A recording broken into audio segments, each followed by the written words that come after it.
Hello, Gemini, Sun, Moon, Rising, and Venus signs. Kamusta kayo? Sana po ay nasa mabuti kayong kalagayan. Welcome back po sa Star Tarot. Kung bago kayo dito, welcome din kayo. Thank you sa inyong support. I truly appreciate it. God bless you all. Gemini, ayan, lumipat talaga si Ace of Fire, Gemini. So there is an exciting new opportunity coming your way. Gemini, there is a career advancement, no? At yung career na pagbabago sa career na to could change the course of your life, no? Kasi maaaring this will require you to transfer sa ibang lugar, magmamigrate din siguro ang iba sa inyo, no? Or baka meron kayong lilipatang ibang place talaga at doon kayo mag-establish ng bagong career ninyo, no? So, this is definitely a new beginning, Gemini. We have Five of Earth. Ayan. So, ang iba sa inyo dito, nako, nagwo-worry, no? About money.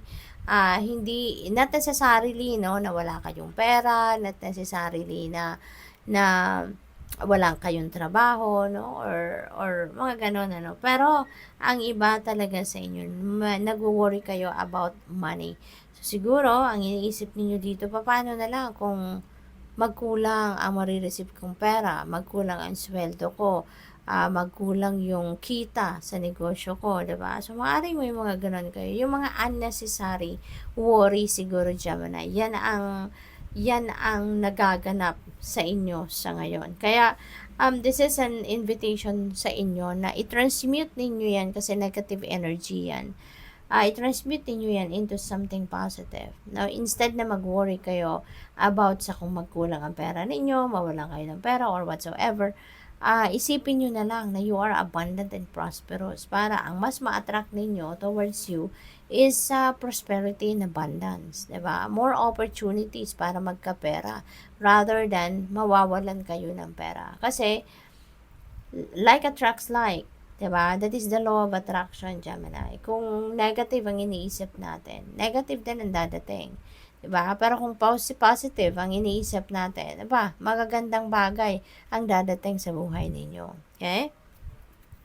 So, what else? We have Eight of Fire. Ayan. So, this is a good, fast-moving energy. So, maraming maaring magbago sa buhay ninyo at mabilisan ang transition na ito, no? Meron mga delays kayo sa mga ginagawa ninyo recently. Now is the time na malilift na ang mga yan at muling uusad na, muling aandar na kung ano man ang mga bagay na pinagkakaabalahan ninyo. At saka, maaari din, ano, na meron travel ang iba sa inyo. Baka mamamasyal kayo, or baka trabaho-related, or career-related, possible din na gano'n. But definitely, you're going to travel, no? For some of you lang naman. Hindi naman para sa lahat.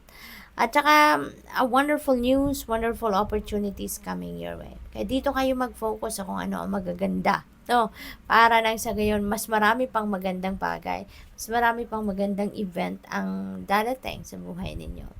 Nine of Water, katulad nito, diba? This is very beautiful kasi this is wishes coming true. No? Yung mga wishes ninyo, mga minimiti ninyo, heart's desires ninyo, dadating na, mangyayari na. Kaya wag na ninyo itong isabotage, no, Gemini, with thinking negative thoughts.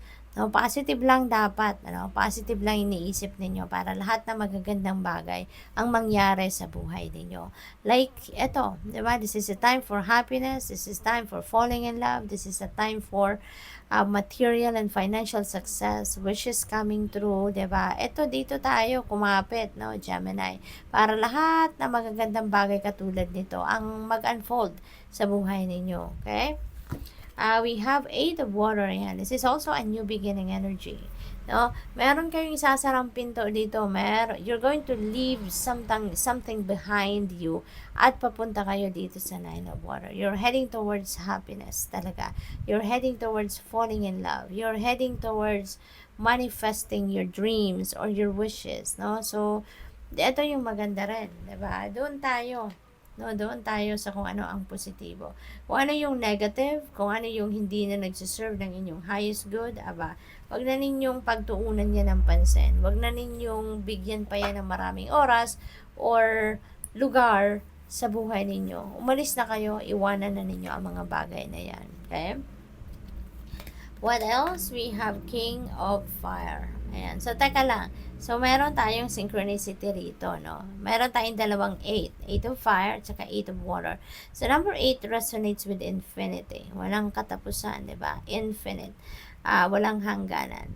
And that is also, that represents also, number 8 is material and financial success. So, parang walang hanggan, 'di ba? Na kasaganaan ang maaaring ma-experience ninyo Gemini from here on. Kaya dapat lagi lang positibo, no, ang nasa isip at nasa damdamin ninyo para tuloy-tuloy ang swerte, tuloy-tuloy ang gaan, no, ng buhay, lalo-lalo na pagdating sa pera. Okay?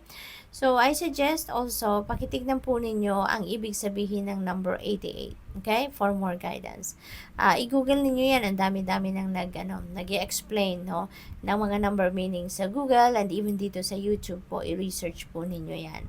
Para mas marami pa kayong malaman, marami pa kayong matutunan about that number that can guide you, no, as you head towards new situations sa buhay ninyo. Sa King of Fire, ang sinasabi dito sa inyo, focus, focus, focus. Okay? Direct your attention and energy into something na ginagawa ninyo, na akala ninyo or sa tingin ninyo, yun ang maghahatid sa inyong tagumpay. No? Kung ano yung maganda, doon kayo mag-focus. At maaari din ang iba sa inyo rito is baka mapopromote na, no, into a leadership role. Baka magiging boss na kayo, manager na, supervisor, no, kung nagtatrabaho kayo. Maaari din ang iba sa inyo dito is going to become an entrepreneur. Baka mag-shift kayo ng career, no? You're heading towards a different career path. At from working as an employee, baka ngayon kayo na magiging boss, di ba? Magmamanage na kayo ng sarili ninyong negosyo. What else? We have 2 of Earth. Ayan, so, multitasking, si Gemini, nagpapakita rito kung gaano kayo kasipag, no? Gaano kayo magaling kayo. Kaya, kaya ninyong magtrabaho ng sabay-sabay, kaya ninyong pagsabay-sabayin ang mga ginagawa ninyo. So, you are magaling. Pero, kailangan din ninyo na i-balanse ang lahat, no? Kasi even if talented kayo, magaling kayo mag-multitask, that will, yung katawan naman ninyo ang magsasuffer, 'di ba? Kasi, syempre, aligaga kayo, busy ang katawan ninyo. So, you also need to give time for yourself na magpahinga din. Take a breather din, no? Kapag oras na ng pahinga, ipahinga nyo din yan, no? At ipagpatuloy nyo na lang after na kayo ay makapag-recharge na. Okay? Para you will always be in good shape. So, good luck. Thank you for watching. Love and light. Namaste.